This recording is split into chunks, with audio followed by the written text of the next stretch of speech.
Hello' বন্ধু বান্ধৱীসকল, আপোনালোকে বাৰু জুইত ভাত বনাই পাইছেনে? মোৰ অৱস্থা চাওক।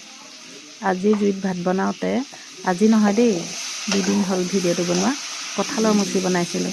কপালৰ ঘাম পানী মাটিত পৰি গৈছে। অকণমান কুকাৰত বইল কৰি ল'লোঁ কঁঠালৰ মুচি আৰু আলু এটা হাফ বইল নহয় দেই, ইছৰাম, হাফ ফ্ৰাই কৰি পিনি কাঢ়ি ল'লোঁ আৰু পিঁয়াজ জলকীয়া দি ধুনীয়াকৈ ভাজি ইয়াতে ৰেড চিলি, জিৰা পাউডাৰ আৰু মিট মছলা অকণমান দি মানে ৰং উঠিবৰ কাৰণে ৰেড চিলি দিছোঁ আৰু ইয়াতে দিছোঁ আদা ৰচুনৰ পেষ্ট। মই কিন্তু কঁঠালৰ মুচি এনেকৈ বনাওঁ, আপোনালোকে কেনেকৈ বনাই জনাব।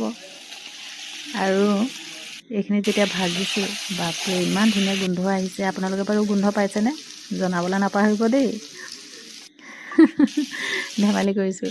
আৰু আলু এটা দি দিছোঁ আৰু ধুনীয়াকৈ অকণমান কঁঠালৰ মুচিত পানীটো বেছিকৈ লাগে। নিমখ দিবলৈ পাহৰিছিলোঁ জানেনে? আৰু এতিয়া মোৰ কঁঠালৰ মুচি ৰেডি হৈ গ'ল। বাই।